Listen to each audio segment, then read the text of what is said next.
অন্তর্বর্তী সরকারের ১৩৩ অধ্যাদেশ যাচাই বাছাই করে ২ এপ্রিল রিপোর্ট দেওয়ার নির্দেশ স্পিকারের।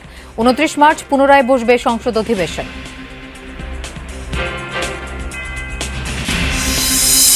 এখনই দাম বাড়ানোর কথা ভাবছে না সরকার। রেশনিং বন্ধ হওয়ায় চাহিদা অনুযায়ী তেল পাবে ক্রেতারা।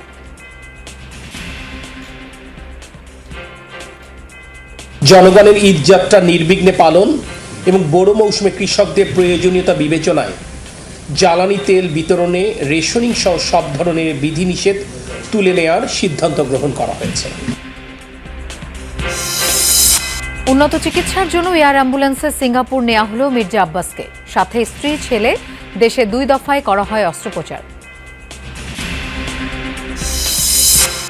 ঈদ উদযাপনে আগেভাগেই ট্রেনে বাড়ির পথ ধরেছেন অনেকে। বাসে এখনো নেই বাড়তি চাপ। নিরাপত্তায় রয়েছে পুলিশের পর্যাপ্ত প্রস্তুতি।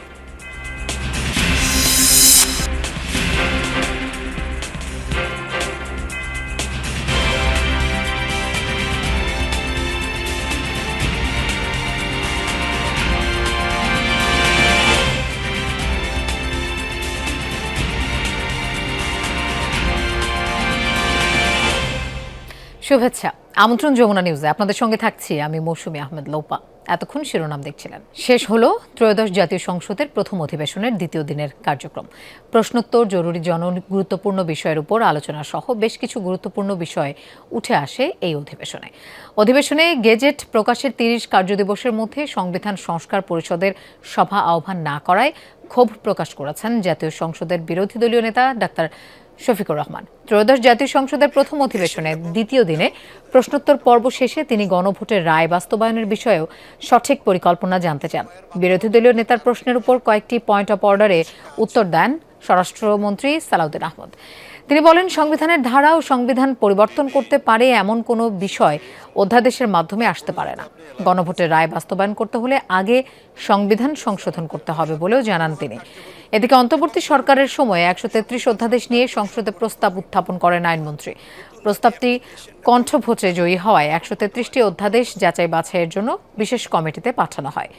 ২ এপ্রিলের মধ্যে এর প্রতিবেদন সংসদে দাখিলের নির্দেশ দেন স্পিকার। এরপর জরুরি জনগুরুত্বপূর্ণ বিভিন্ন বিষয়ের উপর দেয়া নোটিশ নিয়ে বক্তব্য রাখেন সংসদ সদস্যরা। পরে স্পিকার ২৯ মার্চ পর্যন্ত মুলতবি করা হয় সংসদ অধিবেশন। পরিষদ গঠন উহার কার্যাবলী এবং পরিষদ উহার প্রথম অধিবেশন শুরুর তারিখ হইতে ১৮০ কার্য দিবসের মধ্যে জুলাই জাতীয় সনদ এবং গণভোটের ফলাফল অনুসারে সংবিধান সংস্কার সম্পন্ন করিবে এবং তা সম্পন্ন করিবার পর পরিষদের কার্যক্রম সমাপ্ত হইবে।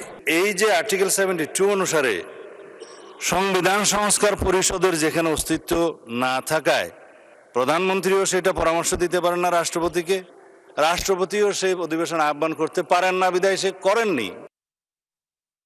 কুমিল্লা সেনানিবাসে অবস্থিত আর্মি মেডিকেল কলেজের নবনির্মিত স্থায়ী ক্যাম্পাস উদ্বোধন করলেন সেনাবাহিনী প্রধান জেনারেল ওয়াকারুজ্জামান। এছাড়া ৫০০ শয্যা বিশিষ্ট আর্মি মেডিকেল কলেজ হাসপাতালের ভিত্তিপ্রস্তর স্থাপন করেন তিনি। সেনা প্রধানের প্রত্যাশা, কুমিল্লা সহ দেশের চিকিৎসা সেবার মানোন্নয়ন এবং চিকিৎসা খাতের সামগ্রিক উন্নয়নে গুরুত্বপূর্ণ অবদান রাখবে আর্মি মেডিকেল কলেজ এবং নির্মাণাধীন হাসপাতালটি। অনুষ্ঠানে সেনাবাহিনীর ঊর্ধ্বতন কর্মকর্তা, কলেজ হাসপাতালের সংশ্লিষ্টরা এবং গণমাধ্যম কর্মীরা উপস্থিত ছিলেন। ২০১৫ সালের ১১ জানুয়ারি ৫ একর জমির ওপর কলেজটির একাডেমিক কার্যক্রম শুরু হয়। বর্তমানে ২৫০ জন শিক্ষার্থী সেখানে অধ্যয়নরত। এখন পর্যন্ত 6টি ব্যাচ থেকে ২৮৩ জন চিকিৎসক উত্তীর্ণ হয়েছেন। সিঙ্গাপুরের পথে গুরুতর অসুস্থ মির্জা আব্বাস। সকাল ১১টার কিছু পর হযরত শাহজালাল আন্তর্জাতিক বিমানবন্দর থেকে উড্ডয়ন করে তাকে বহনকারী এয়ার অ্যাম্বুলেন্স। আকাশপথে সব মিলিয়ে সময় লাগার কথা ৪ ঘন্টা। পরিবার জানিয়েছে, সিঙ্গাপুর জেনারেল হাসপাতালে ভর্তি করা হবে প্রধানমন্ত্রীর রাজনৈতিক উপদেষ্টাকে। মির্জা আব্বাসের সুস্থতার জন্য দোয়া চেয়েছে পরিবার। এভারকেয়ার হাসপাতাল থেকে সাইরেন বাজিয়ে তড়িঘড়ি বেরিয়ে গেল অ্যাম্বুলেন্স। এক মুহূর্ত দেরি করার ফুরসত নেই। ভেতরে শয্যাশায়ী বর্ষিয়ান নেতা মির্জা আব্বাস। প্রধানমন্ত্রীর রাজনৈতিক উপদেষ্টা গুরুতর অসুস্থ। তাকে বহনে সিঙ্গাপুর থেকে এসেছিল এয়ার অ্যাম্বুলেন্স। সকাল ৯টায় হযরত শাহজালাল আন্তর্জাতিক বিমানবন্দরে পৌঁছানো অ্যাম্বুলেন্স আবার সিঙ্গাপুরের উদ্দেশ্যে উড্ডয়ন করে বেলা ১১টার কিছু পর। সকালেই হাসপাতালে চিকিৎসাধীন প্রবীণ রাজনীতিককে দেখতে আসেন বিএনপির স্বাস্থ্য বিষয়ক সম্পাদক ডাক্তার রফিকুল ইসলাম। তিনিই জানান মির্জা আব্বাসের সঙ্গে সিঙ্গাপুর থাকছেন স্ত্রী, সন্তান ও একজন চিকিৎসক।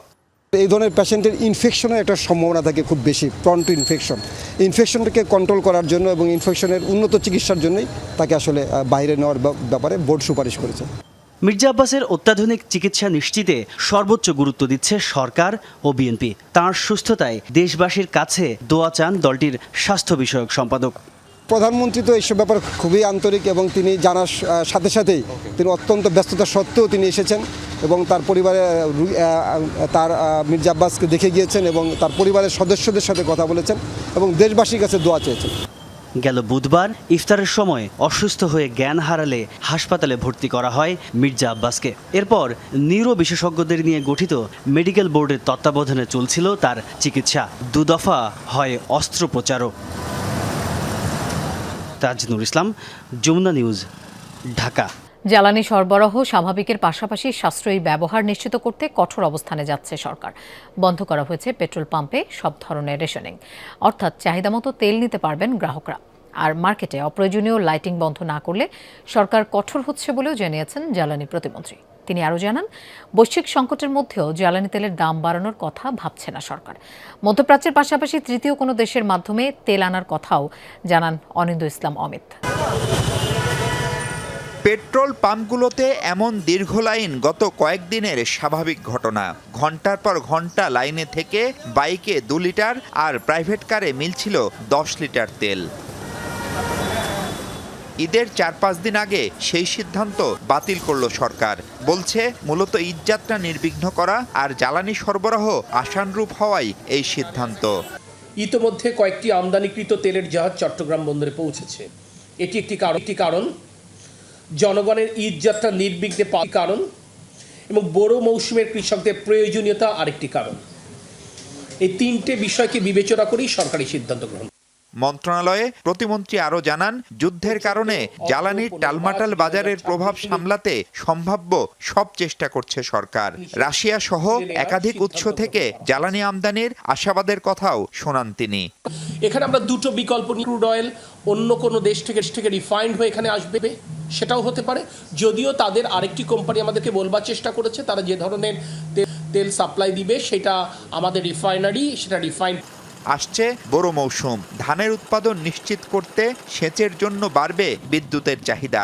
সেই সাথে গ্রীষ্মকালে এসির ব্যবহার সহ বিদ্যুতের চাহিদা বেড়ে যায় অনেকটাই। এ অবস্থায় এসি 25 ডিগ্রিতে রাখতে সবার সহযোগিতা চাই সরকার। এরই মধ্যে ঈদ উপলক্ষে শপিং মল আর মার্কেটে আলোকসজ্জা এমনকি দোকান বন্ধ হলেও লাইটিং অব্যাহত রাখার সমালোচনা করেন তিনি। রোববার দোকান মালিক সমিতি সহ ব্যবসায়ীদের সাথে বৈঠক করে এসব বন্ধ করার তাগিদ ছিল প্রতিমন্ত্রীর। লাইটিংটা, আলোকসজ্জাটা বন্ধ করেন এবং আপনি দোকান যখন বন্ধ করবেন তখন ওই সাইনবোর্ডটা বন্ধ করে তখন যেন আপনার দোকান। আমি বিশ্বাস করতে চাই আপনারা যেহেতু নেতা, আপনাদের উদ্যোগেই এটি বন্ধ হবে। আর এটি যদি বন্ধ না হয় তাহলে আমাদেরকে অপ্রিয় কাজ করতে হবে। এই বৈঠকে ফুটপাতের দোকানে অবৈধ বিদ্যুৎ সংযোগ কিংবা ব্যাটারি চালিত অটোরিকশায় বিদ্যুতের ব্যবহার নিয়ে ব্যবসায়ীরা প্রশ্ন তুললেও তার কোনো সদুত্তর দেননি প্রতিমন্ত্রী। মাহফুজ মিশু, যমুনা নিউজ, ঢাকা। ট্রেনে ঈদযাত্রার তৃতীয় দিন আজ। প্রিয়জনদের সাথে ঈদ উদযাপনে রাজধানী ছাড়ছেন নগরবাসী। ঢাকা থেকে বিভিন্ন গন্তব্যে ছেড়ে যাওয়া আন্তনগর ট্রেনগুলো নির্ধারিত সময় স্টেশন ছেড়েছে। এখনও সরকারি ছুটি শুরু না হওয়ায় রাজধানীর বাস টার্মিনালগুলোতে নেই ঘরমুখো মানুষের বাড়তি চাপ। ঈদযাত্রা শুরু হলেও রবিবার কমলাপুর রেল স্টেশনে তেমন ভিড় দেখা যায়নি। ভোর 5টা থেকে নির্ধারিত সময়ে ঢাকা থেকে বিভিন্ন গন্তব্যে ছেড়ে গেছে আন্তনগর ও কমিউটার ট্রেন। অন্যান্য বারের থেকে এবার একটু মোটামুটি ভালো মনে হইতেছে, মানে সঠিক সময় ট্রেন পাইছে। এখন পর্যন্ত যেগুলো ট্রেন যাইবে প্রত্যেকটাই রাইট টাইমে যাবে, সবগুলাই লাইনে দেওয়া আছে, কোনো শিডিউলের কোনো বিপর্যয় নাই। শিক্ষা প্রতিষ্ঠান বন্ধ হয়ে যাওয়ায় অনেক অভিভাবক সন্তানদের নিয়ে আগেভাগেই বাড়ির পথ ধরেছেন। ঈদের আগে ভিড় ও সম্ভাব্য ভোগান্তি এড়াতে পরিবারের সদস্যদের আগেভাগেই গ্রামের বাড়িতে পাঠিয়ে দিচ্ছেন কেউ কেউ। দাদি বাড়িতে প্রতিবার যাই আর এইবারেও যাচ্ছি। সবসময় যাওয়া হয় না, অনেকদিন পর পর যাওয়া হয়, তো সেক্ষেত্রে একটা আলাদা আনন্দ কাজ করতেছে যে পরিবারের সঙ্গে ঈদ করব, সময় কাটাবো। অনেকটা রমজান শেষ হয়ে গেছে, পরিবারের সঙ্গে ইফতার সেহরি কিছুই করা হয় নাই, এই জন্য আর কি বাড়িতে যাওয়া। ফ্যামিলি নিয়ে যাওয়া একটা বিপজ্জনক, ঈদের সময় এটা সবসময় ঘটেই থাকে, যার কারণে আগেই আমরা টিকিট কাটছি যে ফ্যামিলি পাঠিয়ে দেই। রাজধানীর বাস টার্মিনালগুলো অনেকটা ফাঁকা, ঘরমুখো মানুষের বাড়তি ভিড় নেই অভিযোগও। নির্ধারিত দামেই টিকিট পাওয়ায় খুশি যাত্রীরা। অনলাইনের পাশাপাশি কাউন্টার থেকেও টিকিট নিতে তেমন ভোগান্তি হয়নি। এসি বাসের টিকিট কাটলাম এবং টিকিটটা অ্যাভেলেবেল পেয়েছি। গন্তব্যের যে ভাড়া এসি বাসের সেই 450 টাকাই নিয়েছে। গতকালকে প্রচুর যাত্রী চাপ ছিল, আজকে সকালে যাত্রীর চাপ কিছুটা ছিল, এখন আবার যাত্রীর চাপ নেই।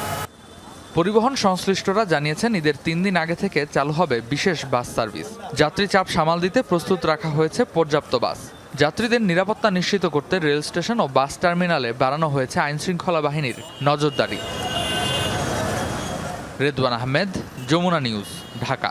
ঈদের সময় ফাঁকা ঢাকায় নিরাপত্তার স্বার্থে অর্থ, স্বর্ণালংকার ও মূল্যবান দ্রব্যাদি হেফাজতের আহ্বান জানিয়েছে ঢাকা মেট্রোপলিটন পুলিশ।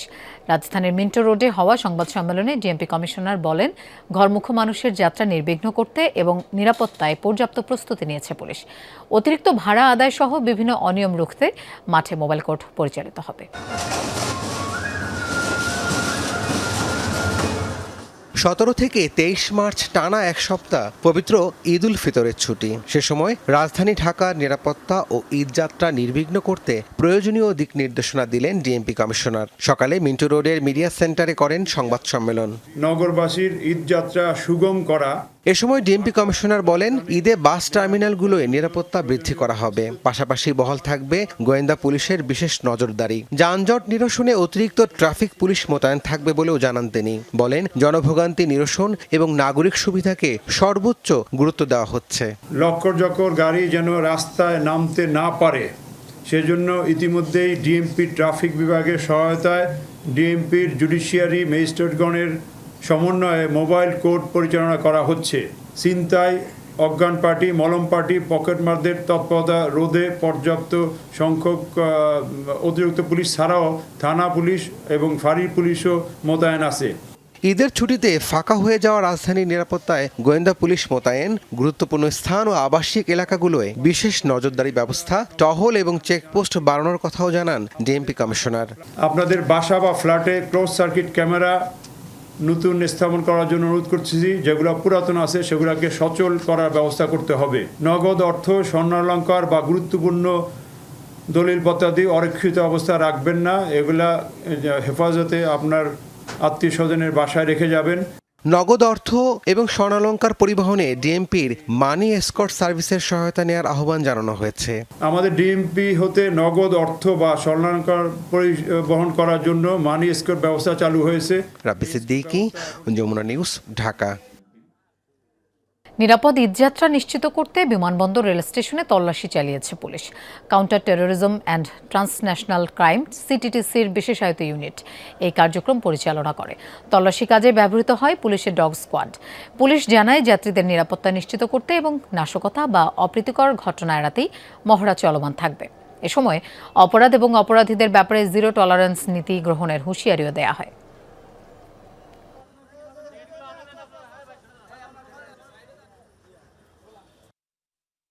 এই অভিযানটা একটা বিশেষ অভিযান।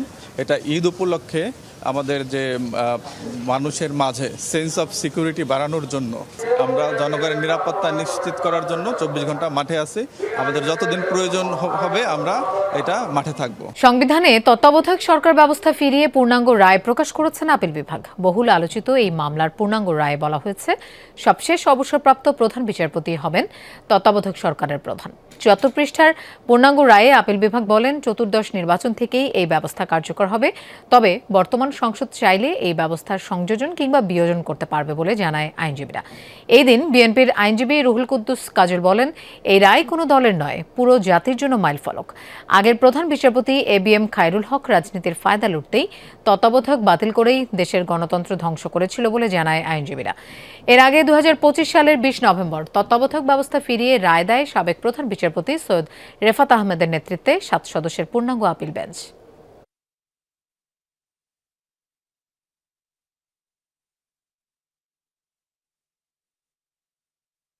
নির্দলীয় তত্ত্বাবধায়ক সরকার ব্যবস্থা, যেটি বিচারপতি ABM খায়রুল হক সাহেবের রায়ের মাধ্যমে বাংলাদেশে বাতিল করা হয়েছিল, সেটি সংবিধানে ফিরে এলো। তবে এর সংযোজন বিয়োজন আরও পরিমার্জন সেটা এই সংসদ করার ক্ষমতা রাখে। এই পার্লামেন্ট যখন ডিসলভ হবে তখনই প্রশ্ন আসবে তত্ত্বাবধায়ক সরকার 15 দিনের ভিতরে গঠন করতে হবে। আদালত এটাকে পুনরুজ্জীবন করেছেন, একথা ঠিক। কি হিসেবে পুনরুজ্জীবন করেছেন? অতীতে যে ফরম্যাটে ছিল সেই ফরম্যাটে। রাজবাড়ীতে একটি ট্রাক নিয়ন্ত্রণ হারিয়ে রাস্তার পাশে খাদে পড়ে একজন নিহত হয়েছেন। সকালে সদরের কামালদিয়া এলাকায় রাজবাড়ী কুষ্টিয়া আঞ্চলিক মহাসড়কে এ দুর্ঘটনা ঘটে। হাইওয়ে পুলিশ জানায়, নাটোর থেকে আলু বোঝাই ট্রাকটি ঢাকা আসছিল। গাড়ি চালাচ্ছিল চালকের সহকারী সজীব। কামালদিয়া এলাকায় পৌঁছালে নিয়ন্ত্রণ হারায় চালক, উল্টে পড়ে রাস্তার পাশে খাদে। গুরুতর আহত সজীবকে হাসপাতালে নেওয়া হলে চিকিৎসক তাকে মৃত ঘোষণা করেন।